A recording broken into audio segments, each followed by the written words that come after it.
The remote controller and aircraft come paired out of the box. When you change the remote controller or the aircraft, then you will need to pair them again.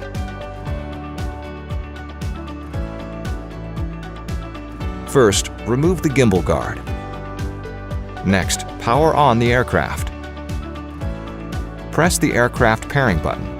The pairing indicator will flash quickly. Turn off the remote controller.